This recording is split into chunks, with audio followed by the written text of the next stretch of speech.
going to talk about fermentation, apologise about that.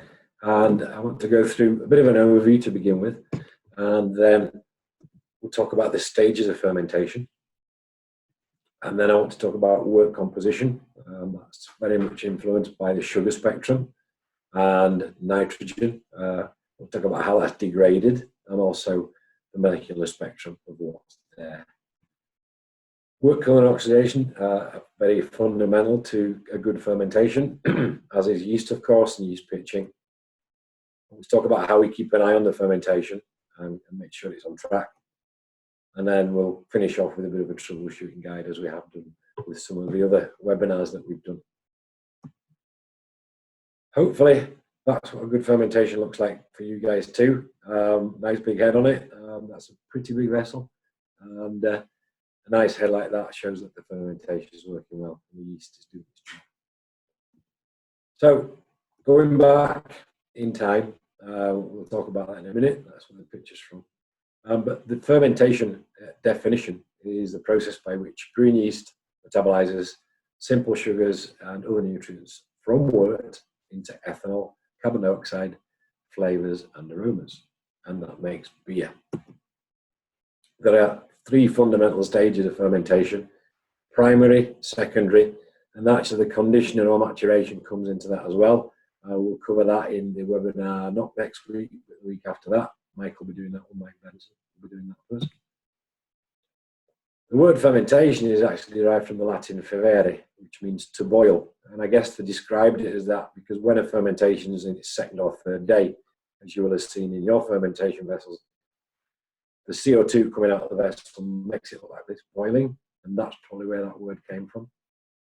And going back in time, back in the Middle Ages, when people didn't really understand what yeast did, or indeed what it was, the yeast was called God is good, and that's quite an interesting word, really. We really started to understand what yeast did when Louis Pasteur and Emil Hansen got their microscopes out and started looking at yeast under the microscope and then experimenting with it and seeing what happened when it was there in different quantities. We started to get the real science of fermentation and brewing from that period on. Emil Hansen used to work for Carlsberg. One last interesting fact is that brewing yeast, which is predominantly Saccharomyces cerevisiae, was the first eukaryotic cell to be genome sequenced back in 1996. We are comprised of eukaryotic cells too, and that sequencing back in 1996 actually paved the way for them sequencing the human genome some 10 years later on. So without our humble yeast, we probably won't be as far on in understanding our genetics as we do now. Let's talk about primary fermentation then. In the initial phase, dissolved oxygen is depleted. Yeast produces sterols from it. That's for the yeast cell membranes. And once that oxygen has been used up, the yeast clicks into anaerobic growth, and that's when we start to produce ethanol. There'll be a pretty rapid drop in pH, and that can be measured, and it's a good sign to show that the yeast kicked in and it's doing its job. The yeast will then expand, the culture will rapidly grow, and yeasts have this capability of taking up nitrogen very quickly and storing it inside their cells. And that means that that's not available then for other yeast spoilage bacteria or yeasts that are there, which is a really handy thing because it means that brewing yeast tends to dominate and keeps the other things at bay. Ethanol and CO2 will be produced, as well as flavors compounds such as esters and diacetyl. And most of the wort sugars will be consumed. We'll talk about that in a little moment.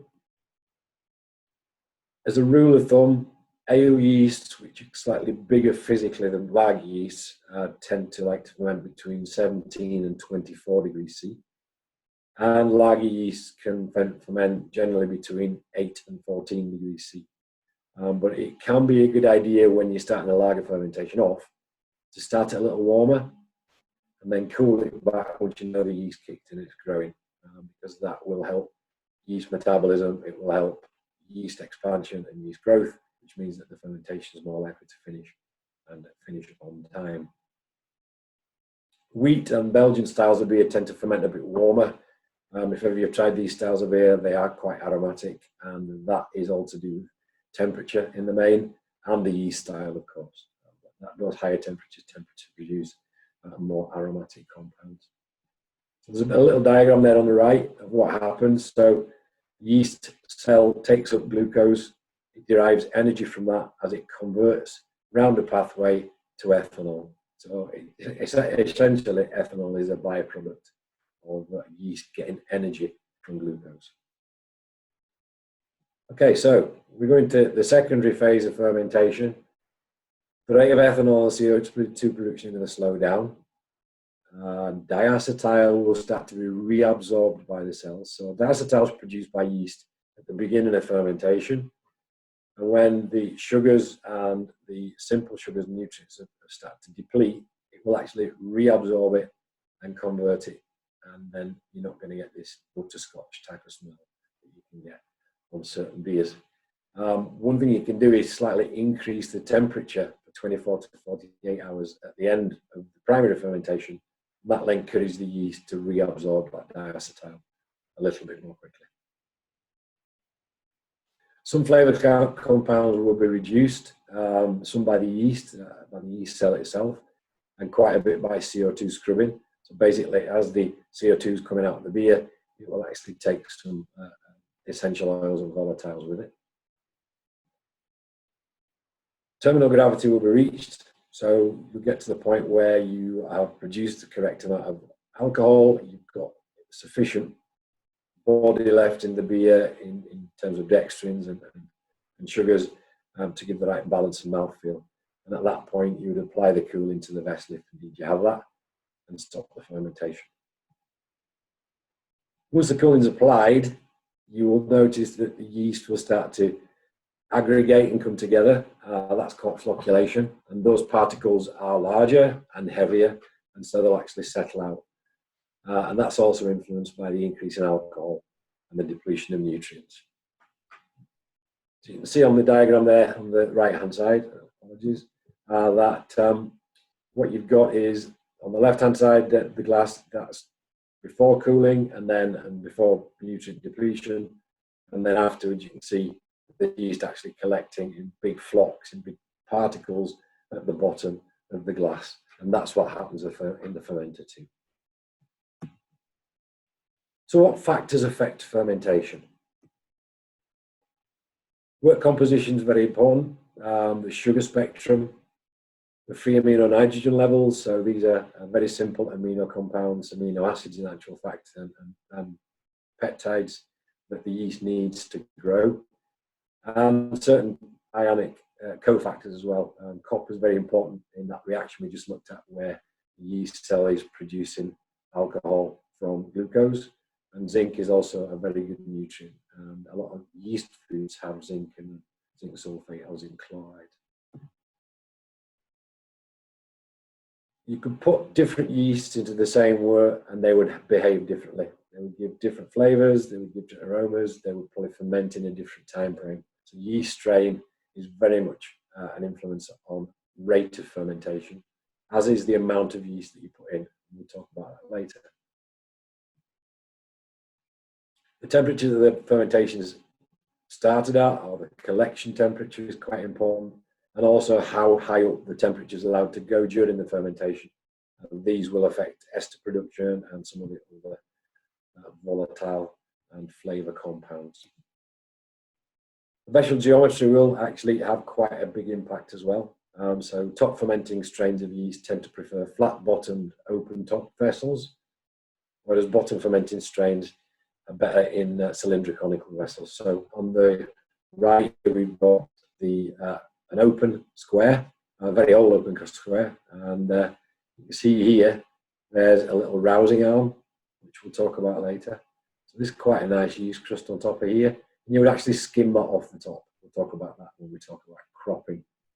These are cylindric conical vessels, and if you are buying these things, this angle here should be 70 degrees, because that's the optimal cone angle to make sure that the yeast slips out of the vessel when you're trying to take it out and crop it, that really does help, does that angle, so it's quite important.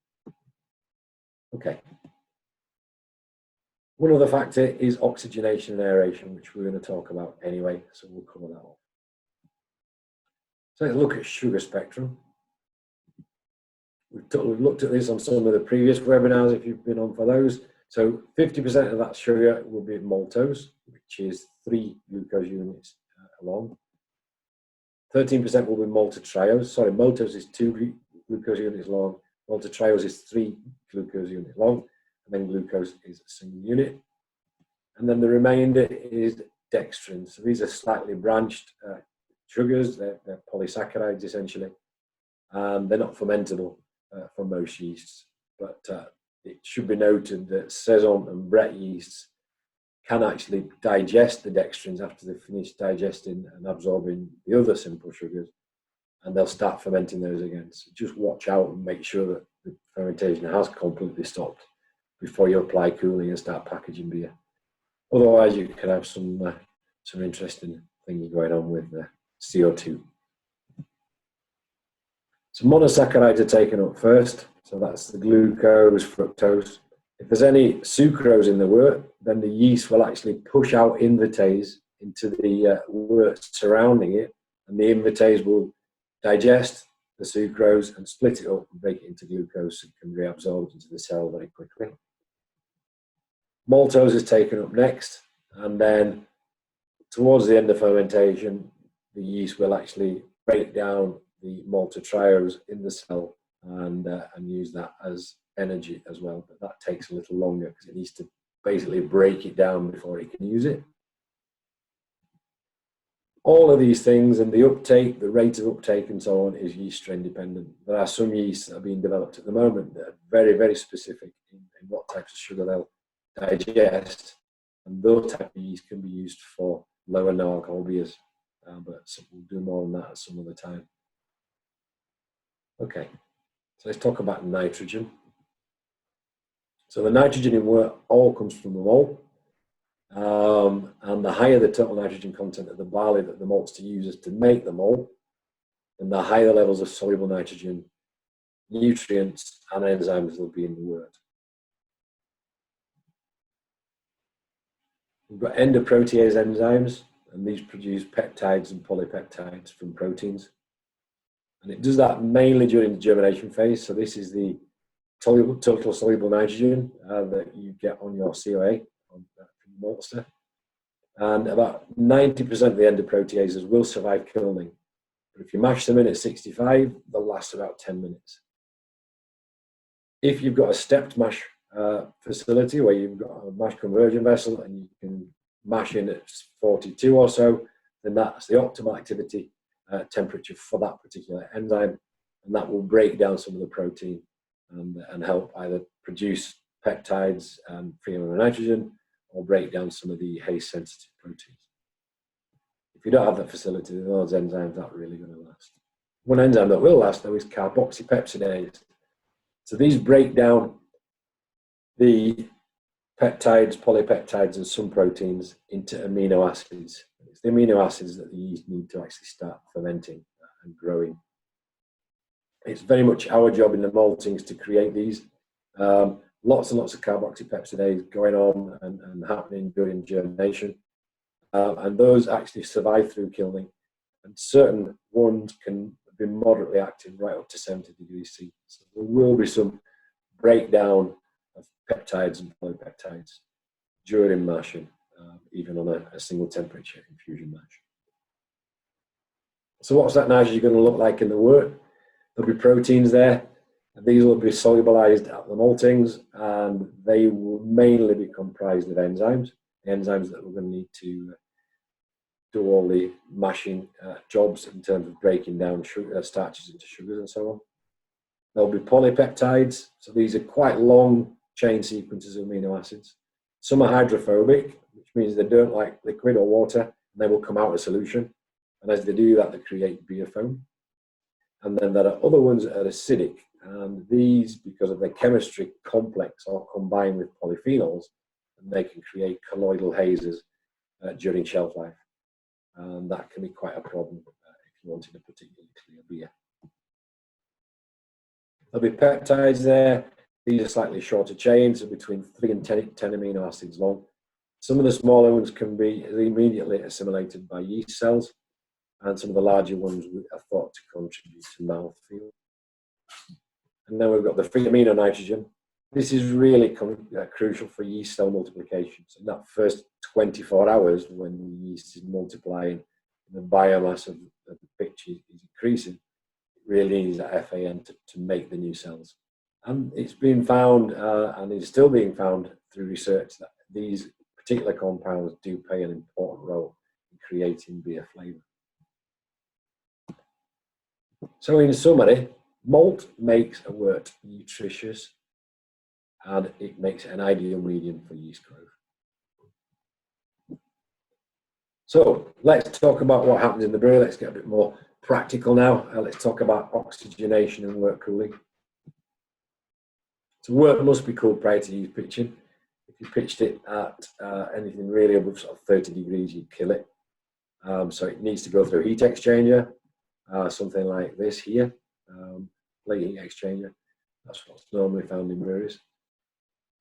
One key thing is to make sure that from the outlet of the heat exchanger right through to the fermentation vessel, everything must be clean and sterile.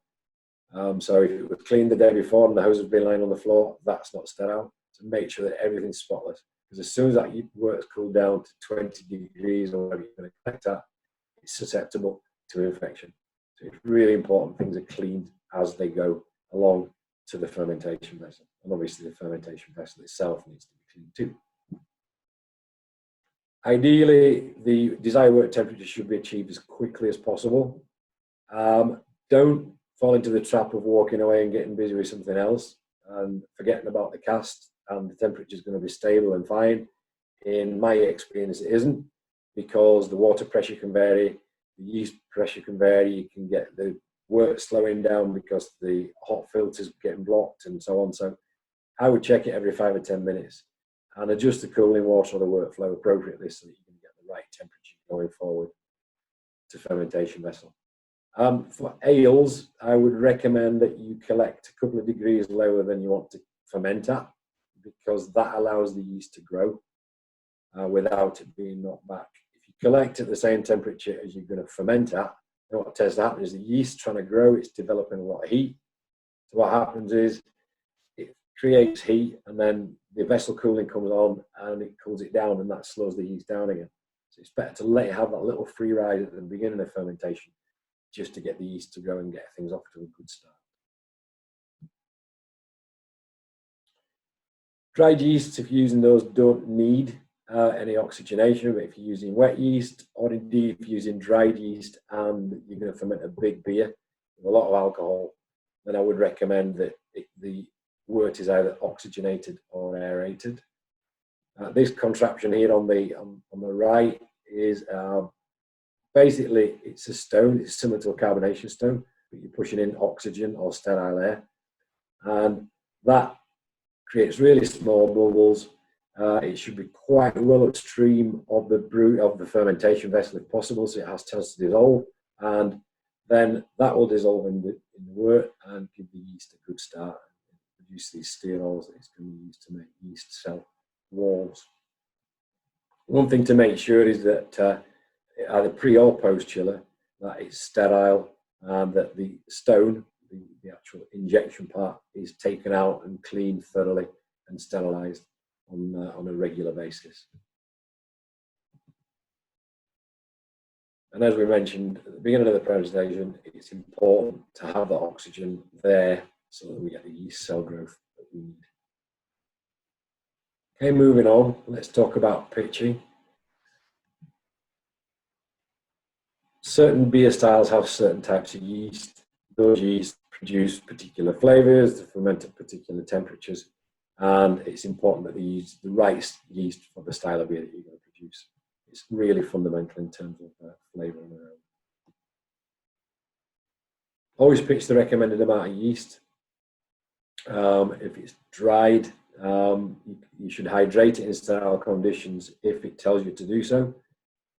And one thing that you can do if you're confident enough to do it, and you've got a nice clean environment and somewhere to store it. You can actually crop that yeast, particularly if you've got cylindrical vessels, that works well, and repitch that up to 4 times.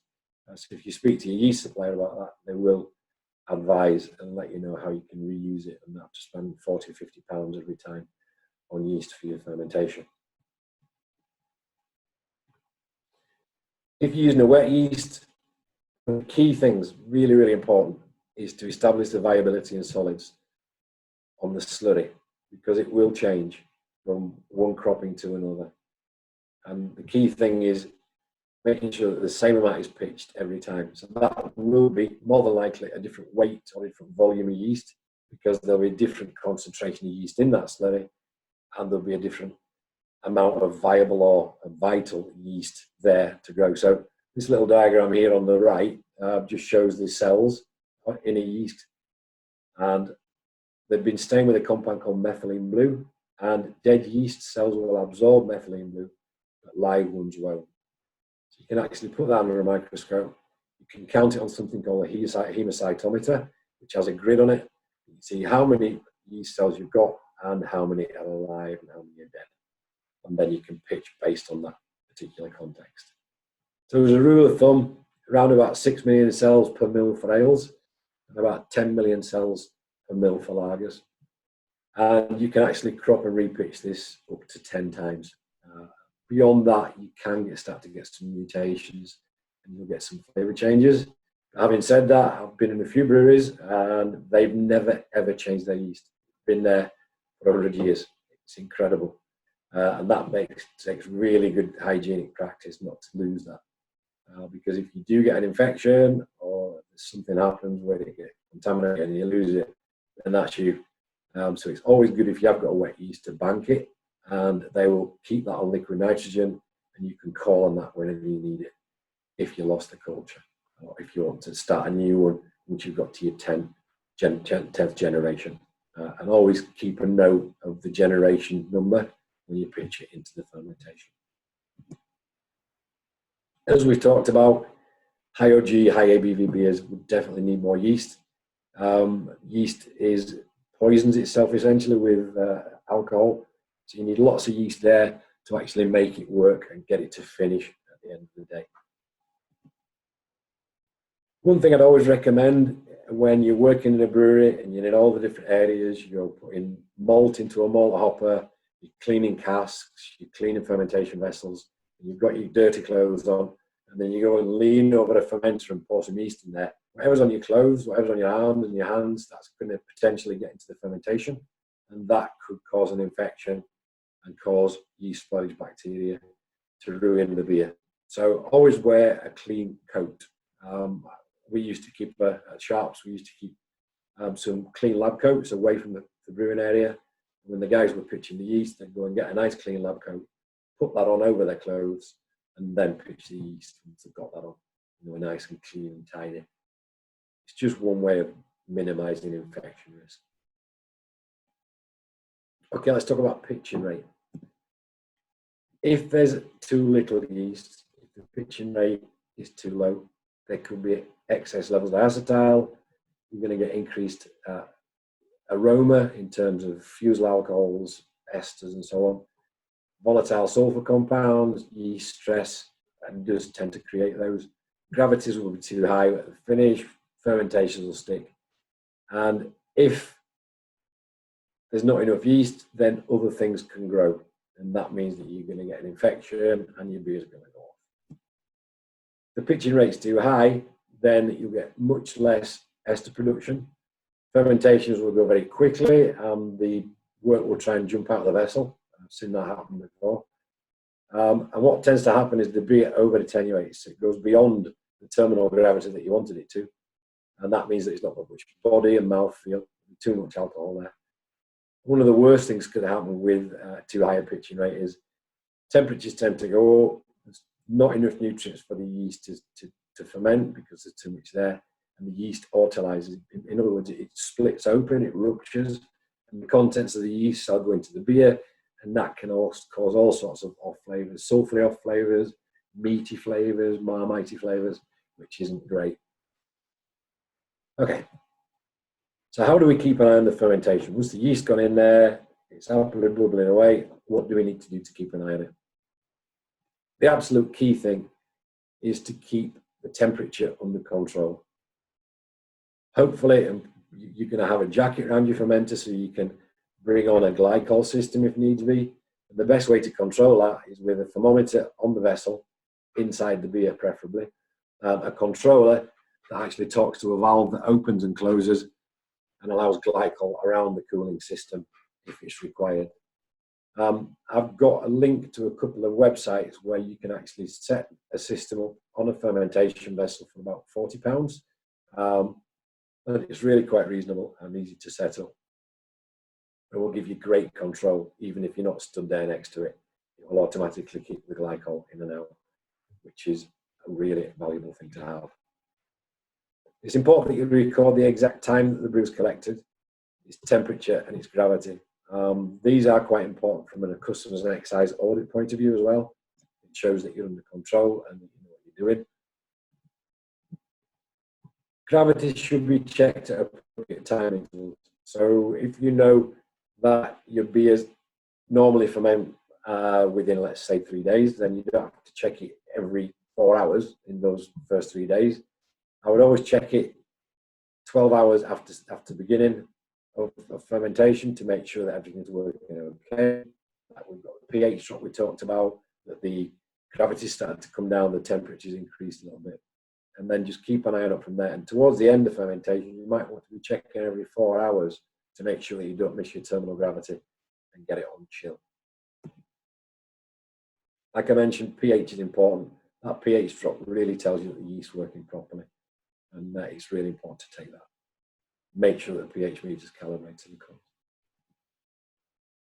And all data really ideally should be drawn on a graph and then compare that to what would be a perfect fermentation profile. And you can track that and make sure then that it's doing all it should. So here's a bit of an example of a fermentation profile. So if you look, there's a line here that's the ideal, apologies. There's a line here that's the ideal temperature, the blue one. And this is the ideal gravity drop of fermentation going down here. And on this particular example, this fermentation was a little bit slow to get going. It was lagging a little bit behind, as was the temperature, but it finished up in the end pretty much where it needed to be. But it just took a little longer. That is valuable in terms of tracking and understanding where each fermentations are for flavor consistency. So let's talk about harvesting yeast. So fermentation is finished, hit terminal gravity, the cooling is going on, and normally yeast will treble its mass in a fermentation. That's a nice healthy fermentation. And if you can reuse that yeast within 96 hours, as long as it's been kept at kind of 2 to 4 degrees C, it's a lot more cost effective than buying a new yeast every time. So top fermented yeast strains will be available for harvesting or cropping round about day 3 or 4. Don't be tempted to leave it right till the end, because sometimes it can drop. So it will always float on top. This diagram here just shows someone with a nice, clean, sterile stainless steel scoop, just scooping the yeast off, and that would then be put into a clean, sterilized bucket and kept in a fridge where between 2 and 4 degrees.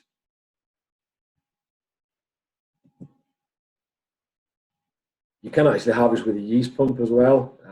These are a vacuum pump normally. The key thing with that is just to make sure that it's very, very clean and sterile before you use it, and that it's been cleaned literally just before the cropping starts to take place. Really important.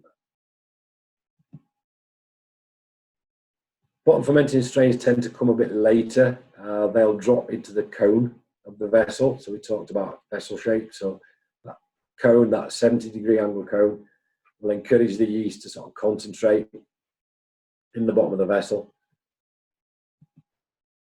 And what to do once cooling is achieved and it's down, let's say 7 degrees or so, something like that, then start to harvest the yeast nice and slowly. It should harvest with gravity it's not been left for too long. And you should do it nice and slowly so that you don't pull a hole through the plug.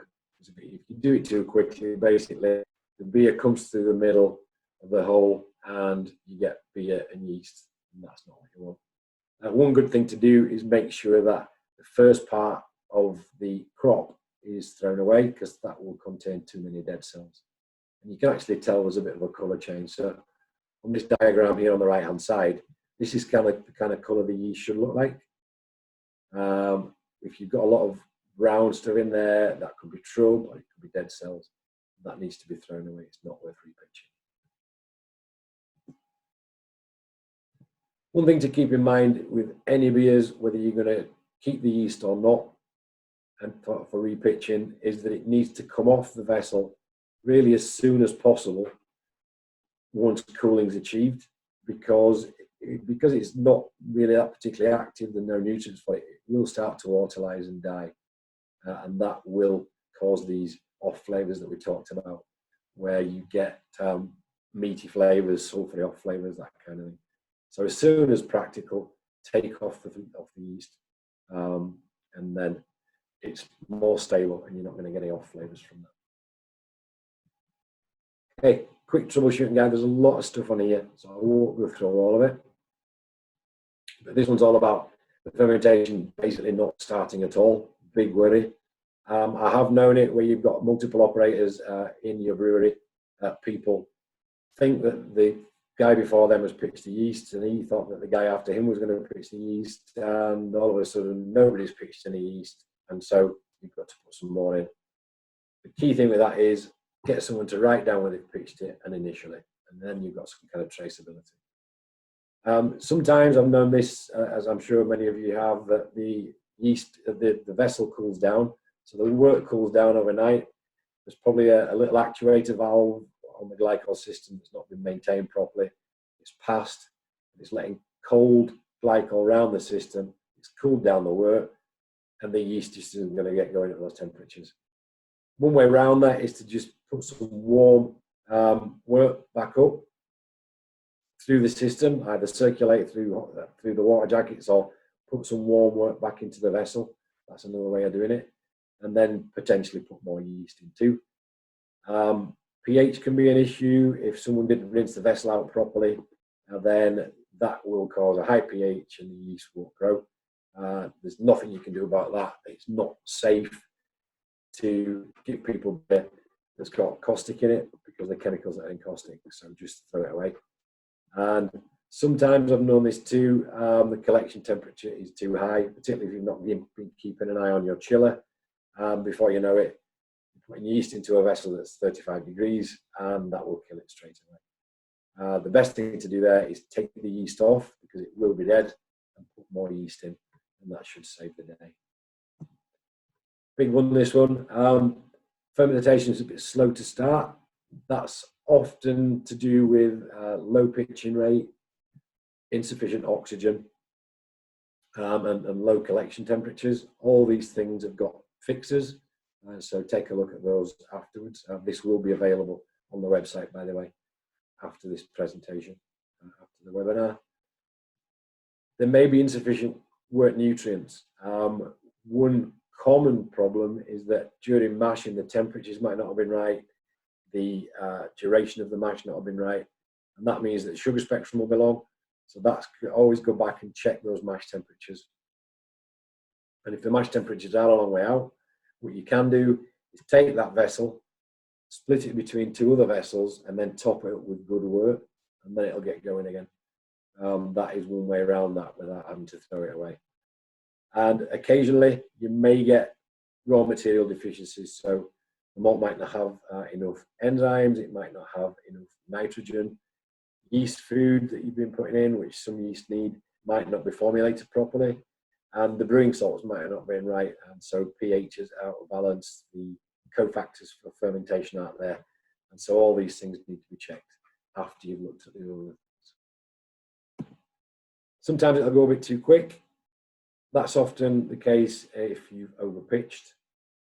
If for some reason you didn't get the yeast pitched straight away into the vessel, It could be that there's a wild yeast in there or another beer spoiler, and that's got hold, and that could go for a rapid fermentation.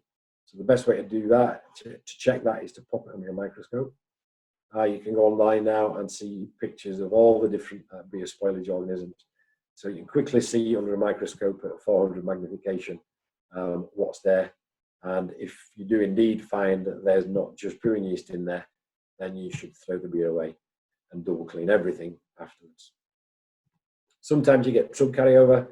Trub forms little particles, and the particles can be a source of gathering, if you like, for CO2. So basically the CO2 starts to attach to these little nucleotides, these little particles. Once that CO2 becomes light enough, it'll just come out of the beer really rapidly, and that'll make the fermentation come out and overflow the vessel. The only thing you can really do there is check the trub filters and the hop filters for next time, and for the beer that's in the vessel, just try and seal it up and stop it going all over the floor. That's really all you can do. And then there's little bits and pieces there about high temperature collection. And again, it may be that your wort is too nutritious, in which case you might need to check your raw materials on that as well. One of the most common things I get asked about is slow and long fermentations, and fermentations that don't finish where they want to, where you want them to. That's often because there's not enough yeast there to begin with. It could be because the viability and solids weren't what was expected because they've not been checked. And the temptation is to put some more oxygen or some more yeast in. But if you do that more than 3 days in, then there's a risk that you're going to get diacetyl, that you're going to get other flavor problems. The best thing to do is just let the temperature increase in the fermentation and rouse the vessel with CO2 from the bottom of the vessel, or circulate it through a sterilized pump back on top. So it basically gets the yeast back in suspension. It could be yeast growth. Normally that's a lack of oxygen or aeration in the wort, and that can be roused back in if within 3 days of the fermentation starting. We talked about temperatures being too low. That can be fixed pretty quickly by circulating hot water on the panels. And another thing that can happen is that the mash profile of the sugar spectrum is wrong, and we then go back to this method of splitting and topping up. And if you do that for this particular thing, do a mash at 62 degrees, because that's going to create lots of nice simple sugars, and the yeast can get going and ferment those. So that's me. A lot of information to take in there, and I'd love to hear any questions. Thank you very much. Thank you very much, Carl. That was extremely comprehensive, but we certainly do have some questions coming in. I'm just going to ask also our colleague Mike Benson to join us. Hello. Hello. Mike is also here. Because the first question is actually about dry hopping towards the end of fermentation. So one for you guys, when fermenting an IPA, is it preferable to dry hop the FV at final gravity during a diac rest, or to dry hop after the diacetyl rest once the FV has been dropped down to, say, 16 degrees ahead of crash cooling? This is using USO5. And then the follow-up to that is, how long is long enough for how long is long enough for dry hopping? How many days should you be dry hopping for? So not quite a fermentation question, but one which we'll certainly try to answer. Yeah, indeed. What I would say, my preferred option would be to go for 16 degrees, and that will give you the right flavor compounds. You can still crash cool it. I've dry hopped in conditioning tank at 4 degrees before now, and you still get those flavor compounds. Adding it at 16 degrees might stop hop creep, which is another subject altogether, but hops do contain alpha and beta amylase, or some hops do, and that can actually start digesting the dextrins and create more fermentable sugars. So you need to be quite careful that you don't add them too late. Adding them at 16 degrees will actually let them do a bit of work, and then the yeast can continue to finish that fermentation off if there's any sugars created, and you're going to get less issues. And in terms of duration, my experience, I would say 3 to 5 days on the hops works quite well if you're not going to move them around some kind of hop rocket or something like that. What do you think, Mike? Yeah, I always like to put them in basically right at the end of fermentation, just as you're crash cooling. You get a little bit of mixing still going on, and it works quite well. It works well as well putting them in a little bit earlier. Say when your PG is around about 20 or 16. But if you're going to reuse the yeast after that, you can't basically. It depends on what works best for your process and what gives you the best flavour. My preferred route was always just to crash cool it, lob them in, give it a couple of days at 12 if it's an ale, and then cool it down further after that. So there we go. Lots of different methods, I suppose. Lots of different temperatures, but you'll get different flavour compounds at different temperatures. So it's best to play around with it, and for different hop types, it will change as well. There was one more question from the same brewer. Once rack to keg, can force carbonation begin straight away, or is it necessary to allow further settling time, e.g. 48 hours before introducing CO2? It's a bit more of a conditioning and packaging question, which we will cover in a few weeks' time. But Mike, if you could quickly address that. Yeah, I don't think there's much need to leave it to sediment any further, because it's not going to do anything. So yeah, if you force it's basically when you fill the keg, if you force carbon, I don't see an issue with getting it in the cellar and getting it straight away. Yep. Yeah, it should be fine. I think the key thing with any kind of kegging or sealing a beer into a pack is that you need to make sure that the fermentation has properly finished. And a good thing to do, which you didn't really mention in the presentation, was to do something called an attenuation limit now and then. So that's basically where you take some wort as you're pitching it to the fermentation vessel, take some of the yeast that you're going to put in the fermentation vessel, put that in maybe a litre of wort, and lots more yeast in than you really need, much more than the normal pitching rate, and leave that somewhere warm, preferably on a shaker, for 48 hours, and let it go absolutely as far down as it could possibly go. And that is your attenuation limit. It would never ever get beyond that if you're using normal yeast. And as long as you achieve that every time, if you're going to keg something or can it or bottle it, then it's never going to start creeping along and creating more CO2 and alcohol once it's sealed into that package. Because if it does that, it's producing CO2 and it's going to fob or be far too fizzy and cause a mess and problems. So that's just one bit of advice around packaging in those type of situations. Absolutely. Very good. Okay, next question about dried yeast. You mentioned dried yeast doesn't need aeration. Why is this? I'm not sure, to be honest. That's one for the yeast manufacturers. They do coat it with some kind of compound that means it doesn't need the yeast, but I'm not sure. Colin, you've spent a bit of time with Rob from Lalamon. Has he given you any advice on this? just to follow the manufacturer's guidance. I think it's to do with the sterol content and to do with the cell wall material. Mike's nodding knowledgeably, so I'll pass it to him. Yeah, I believe it's ergosterols. So basically, they have enough to synthesize yeast growth without needing. So when they freeze it and they dry it, it's basically they do it in a way where they maintain that, so it doesn't need oxygen. Yeah. So the oxygen can be essentially scavenged from those compounds as opposed to from in solution.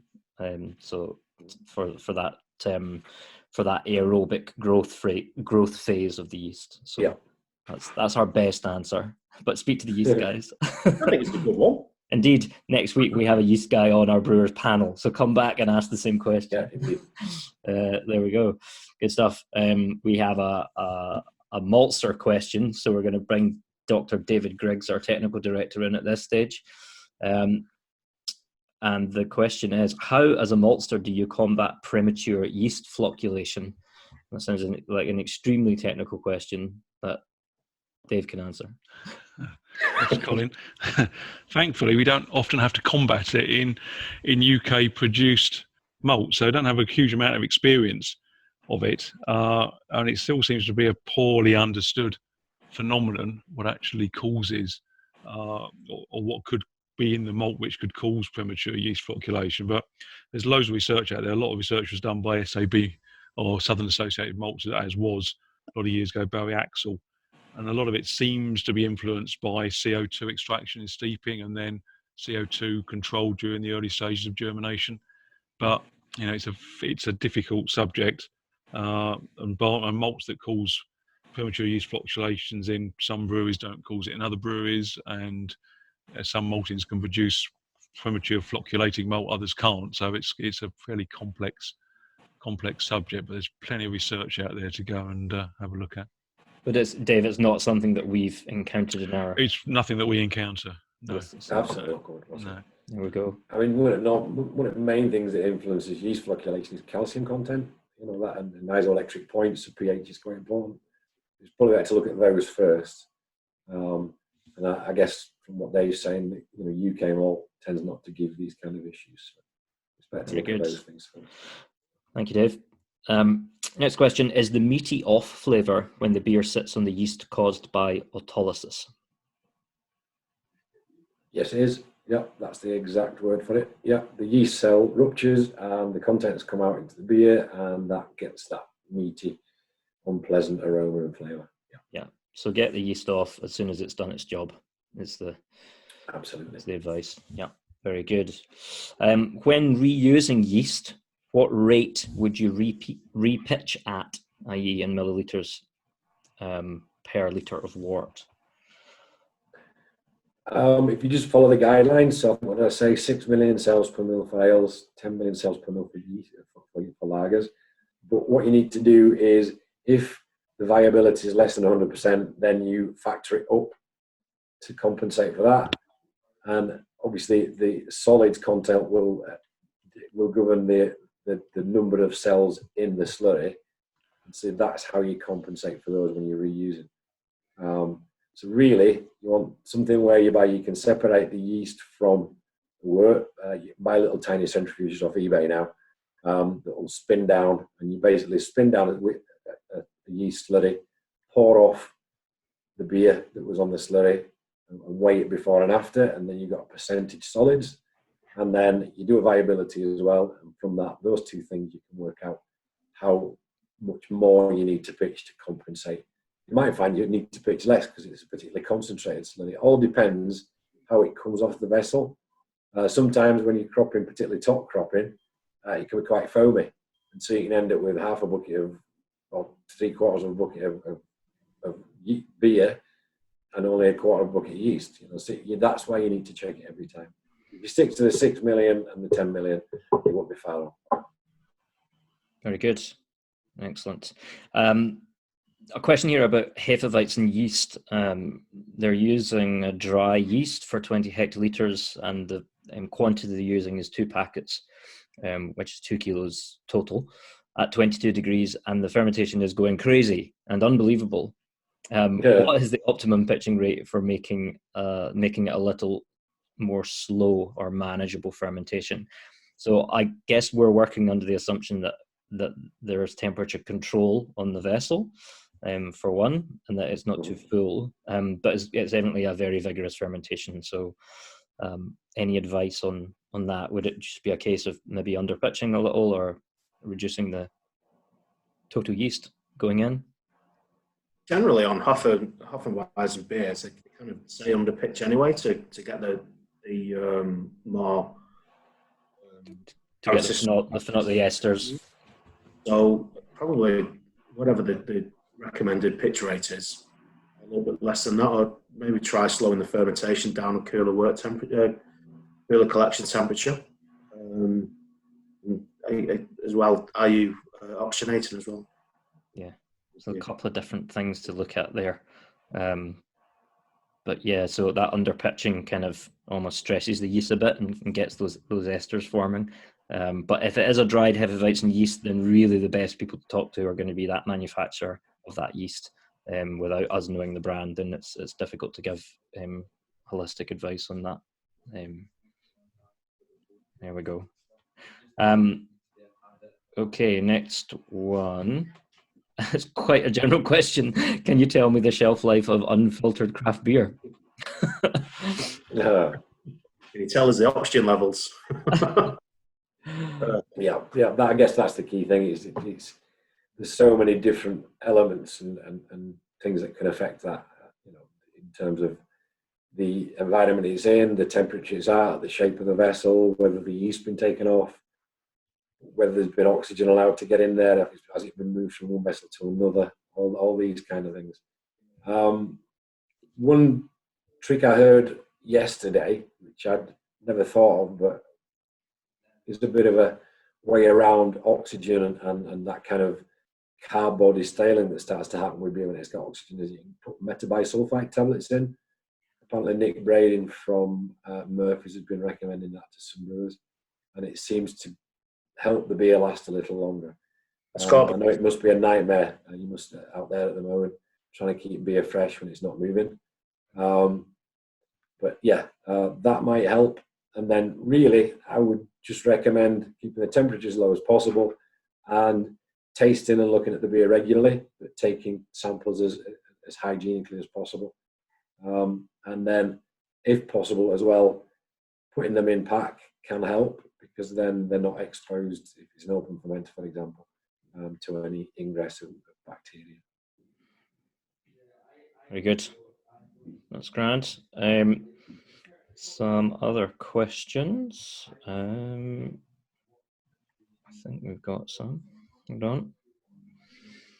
Would you transfer from kettle to FV a little warmer than core fermentation temperature to help get the yeast started, or transfer at core fermentation temperature? So that's to do with the transfer temperature. Do you go in slightly higher and then come down to allow the jackets to cool it down to the fermentation temperature, or do you go in at the same temperature as what you would do your core fermentation at? Couple of answers on that one. In my experience, if it's lager, then yeah, I think it's a good idea. Lager's always a bit reluctant to get started. It's got a longer lag phase.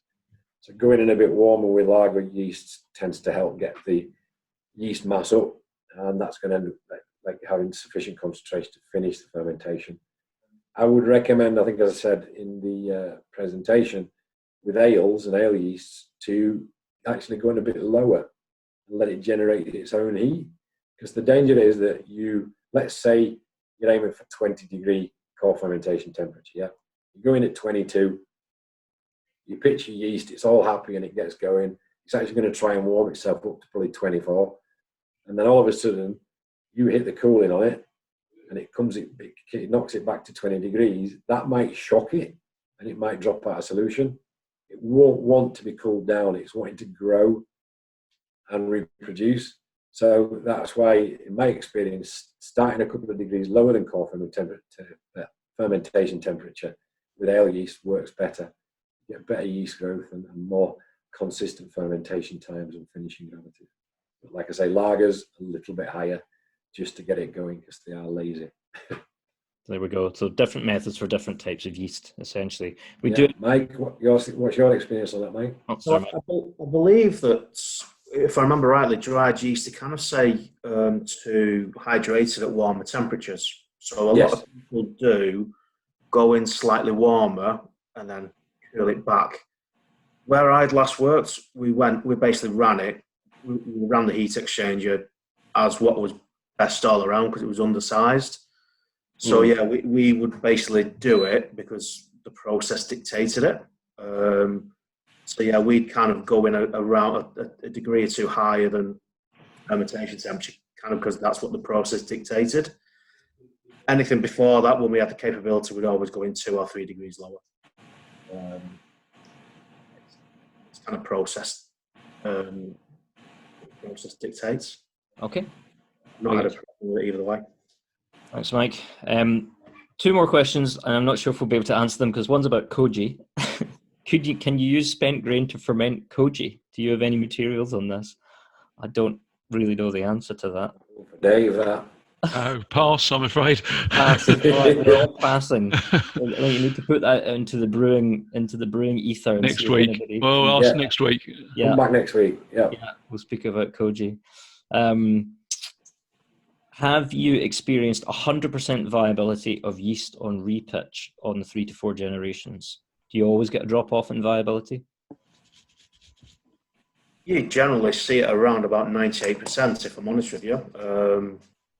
I think it depends on who's testing it. So that, Yeah, and I think very much on how considered it's healthy. cropped as well. Yeah. You know, I was saying about when you're cropping off the bottom of a vessel, you know, you want to avoid that first little bit. If you ended up testing that, you probably get a viability of 75%. So it's a matter of, you know, getting the good stuff, you know, the stuff in the middle of the cone, if you like, because that's the best and most healthy. But as a yes, no question, no, I've never had 100%. I've had 98 like Mike has, never 100%. Very good. And one last question. Do you have any procedures for bioconversion of wastes? I don't really know what that means. Bioconversion of wastes? Anyone? Nope. No, we're talking about beer fermentation here, so it's not really related to that kind of biotechnology. Yeah, so if it's to do with spent beers and things like that, it's out of our area of expertise. But that finishes our questions for today. Thank you very much for everyone for joining us. Oh, we do have one more actually, sorry, and it's about Clarex. To be fair, the question is about Clarex and it's a Murphy's question, so what I would say is better to refer that to Murphy's themselves rather than us talking about their specific product.